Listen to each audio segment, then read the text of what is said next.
everybody. Happy Wednesday. Today's gonna be different yet again. I'm visiting a summer camp up north in Gravenhurst, and a few things have come to mind while I'm here, so I thought I would kind of find a cool place. I'm going for like a little stroll. They call it Lion's Head Peak. Let's see if I can do it in flip-flops while I talk to you and still kind of get my message across. At the very least, I'm finding a cool, quiet, I'm not gonna do this with one hand. It looks a little bit steep, but I am gonna come back. But you know what? I think I'm just gonna stay right here and continue talking like this. So something interesting happened today. There's a doctor at the camp, and of course I'm a nutritionist, so I love getting into conversations about health and well-being and what your approaches are versus my approaches. And we decided that we'd have lunch together. Hey, I'll see you at lunch. I'm busy. You're busy. Yeah, I'll see you around. We'll grab some food. We'll sit outside. We'll catch up. We'll chat it up a little bit. So I went in, and they're serving macaroni and cheese. And then, of course, they have the alternative table, which is pasta with butter and some fruit and some nut-free peanut butter offerings. But to the other side, there was this awesome salad bar. Beautiful spinach, mixed greens, mostly iceberg lettuce, but whatever. Loaded it up, bunch of different kinds of beans and seeds. It was actually a pretty good salad. I threw a couple hard-boiled eggs on there, and I took one scoop of the mac and cheese because, come on, it's mac and cheese. A couple tablespoons doesn't hurt anybody. I had to at least see what my kids are eating and what all these kids at this camp are eating. So beyond the lack of nutrition in all summer camps, not just this one, there are options available if they make the right choice, and that's what I'm trying to do here, and it's been fun. So I go and I grab my plate and I come to sit down at the picnic table, and here I am sitting next to the doctor, who's about my age, and he's eating a white bread sandwich with 3 slices of processed Kraft-style cheese slices. I said, look at this, look at the difference the way a doctor and a nutritionist eat. He says, what? What's it? It's a cheese sandwich. And I thought he was joking, so I started laughing. But he was being completely serious. He's like, what's wrong with a cheese sandwich? He had no understanding, it seemed, of the fact that he was eating processed cheese, which was orange, on white bread, vapid in all nutrients, tasteless, quite frankly. I'm sure it had some margarine on there as well. God knows it wasn't pure butter. And he didn't really get it. And he's like, it's a cheese sandwich. What am I going to eat? Mac and cheese? I don't need the pasta. And didn't understand that there's really no difference in what he was eating. And he kind of looked over at what my plate contained, and it was obviously filled with different colors and textures and all kinds of an assortment of vitamins and flavors. And he said, come on, you're on a break. Why do you have to watch what you're eating every second of every single day? And I paused and took a couple bites of my delicious, crispy, crunchy salad. It's like 40 degrees out here. There's nothing better than vegetables. I said, first of all, I love it. It's delicious. It's crunchy. And I don't eat like this all the time. I got a little mac and cheese here. I had a muffin this morning with my oatmeal and my fruit salad. But just because you're away and on a vacation, why do you have to give up? It's summer. There's always an excuse to give up, is there not? There's a party, there's a summer, I have a this, I have a that. My friends are coming over. We do this every month.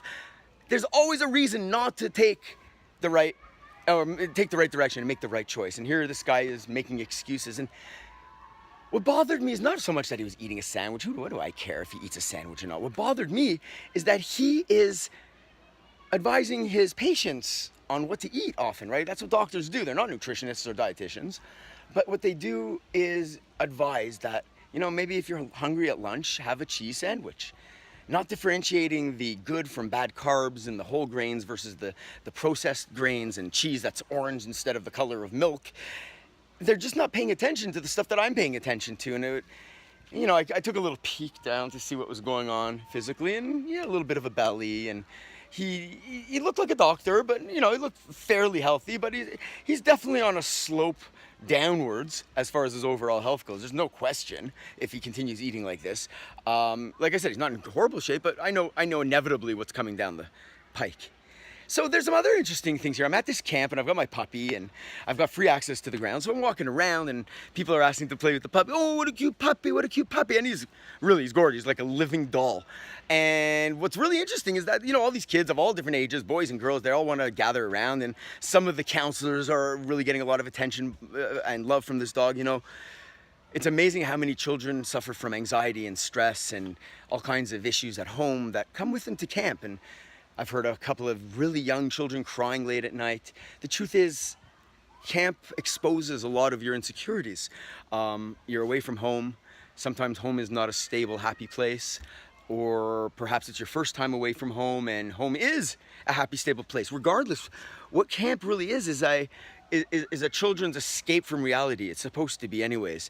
But a lot of these kids are under a lot of stress and anxiety. Some are on medication, and they're finding so much comfort in this puppy. And I got to meet talking to some of the older counselors. Most of the counselors and head staff are early 20s. And one girl spoke of her infliction of fibromyalgia. She says she feels like an 80-year-old person. She's always in pain and she doesn't understand. And she's gone to see a doctor and a dietitian recently, and they're not giving her any real good direction, unfortunately. They're offering medication options. Met another kid who's severely obese. I'd say close to, oh geez, I don't even want to say it, but like he's probably one of the largest kids I've ever met. Just massive. And the first day of camp, there was a cookout, so it was like hot dogs and hamburgers, and there were some salads and vegetarian options available.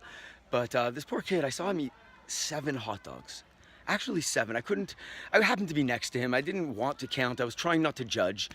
But he ate 7 hot dogs, and I don't really recommend that people eat more than 7 hot dogs in an entire year, let alone in one sitting. Granted, he doubled up on the hot dogs on half the buns, so 7 hot dogs, and I think it was 4 buns and potato chips and a big glass of orange pop, and I felt for this kid. But we got into talking, and he told me that he's always had a problem with eating and weight gain. And I met another girl today. She's 16, type 1 diabetes. She said, come on guys, we got to go for lunch. My sugar is dropping. And she took a little, I guess it was a candy, some type of glucose or something, dextrose maybe, just to pick her sugar level up so she wouldn't get lightheaded and pass out. And she's also having a lot of trouble managing this stuff through food. And so it's really, when I'm finding I have access to hundreds of people right now from all different walks of life and different neighborhoods and different backgrounds, different colors, different everything. It's wonderful, actually. And a lot of them have a lot of problems. And I hear them walking around saying, oh, I can't eat this. Oh, I have a stomach ache. I heard one child complaining about diarrhea, hasn't gone to the washroom in 3 days. Or is there constipation, the opposite of diarrhea? Anyways, why am I telling you all this? I'm telling you all this because every person thinks that their challenges are unique and that their burden is the heaviest, that their world is their world and like an island, an anomaly. And the truth is, we're all dealing with stuff. And from a really young age, these children are dealing with it, and they're dealing it on their own, some better than others. Let's face it, some kids are handling it better than some adults are handling life in general. There's some pretty together kids out there, but all in all, we're all going through the struggle together, and it's difficult, and it's challenging, and the things we love might not be great for us, and the things that are great for us take quite a lot of work before you start to love them. Going to the gym is only fun once you really start getting into it. Then you can't imagine your life without it. Yoga is the same way. Even eating healthy is not that different, because once your body starts to feel better and your inflammation reduces and you start to be at a more comfortable weight and your brain is functioning at an optimal level and everything is happening as it's supposed to, well, guess what? Your body and your brain are going to start craving those healthy foods the same way you normally crave unhealthy foods. You start eating chips and chocolate, you start craving chips and chocolate. But today, that salad that I had was absolutely scrumptious. The vegetables weren't fantastic. It was likely not organic. I drizzled it with French dressing, which probably had tons of sugar in it, but it was a full plate of cold vegetables, and my body was craving it. And as I was crunching into it, I felt the nutrients absorbing into my body, and my body odor felt like it was disappearing. It's just cleansing my system. My liver's happy, my intestines are happy, my digestive, everything is pumping and feeling good. I'm feeling hydrated and nutrient loaded, and my energy level went right through the roof. Actually, I was a little tired. It's hot as hell out here. I'm staying in a cabin with my wife and my dog and my youngest daughter, and it's got a little tiny room air conditioned in one of the bedrooms, and I concocted like a series of fans to try to create some circulation throughout the cabin, but not great. So I'm spending most of my time outside, and I suggest you do the same, but stay hydrated, choose healthy foods. Remember, vegetables in fact are a great way of rehydrating yourself. They're loaded with water. And they're also loaded with nutrients and vitamins and minerals. And these are the things that are going to help us through these hot days. These are things that are going to help us through our lifelong struggles with weight loss and mental health and overall well-being. There's no reason we should be living in pain and accepting that. Had I given up a few years ago, I'd be in a wheelchair today. A wheelchair. My God, kale saved me. Chia seeds got me out of a chair. That was my destiny, a wheelchair. And I meet people all the time, and I've helped people. Hundreds of people are ridding themselves of pain through good choices in food and lifestyle, and just changing the way they look at things. You know, eating a chocolate bar that I know Henry, or yeah, of course it's delicious. It's caramel and nugget and peanuts and covered in milk chocolate. Yeah, it's awesome, and you know exactly what it tastes like. And as I'm talking about it, you're probably thinking, boy, I could use one. But the truth is, it's only good for a second. You feel crappy right afterwards. You usually have to wash it down with something else that might not be great either. And the next thing you know, it's a quick spiral.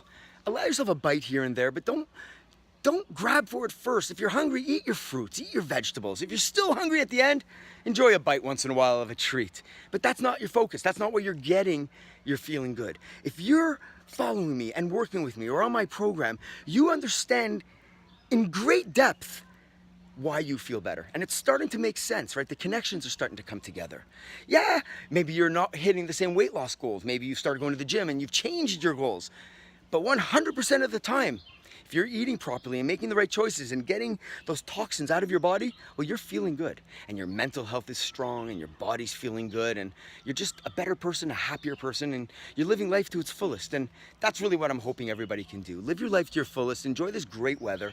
I'm gonna post this right now through a borrowed Wi-Fi because I'm up here in the woods, and as you can hear, the birds are chirping and the rocks are just waiting to be climbed. I can't wait to see what's on the other side. And I hope you venture out and have a great day today and enjoy a little bit of this hot air. It's gonna go down to about 21 tonight in Toronto, which is nice actually, a nice cool breeze.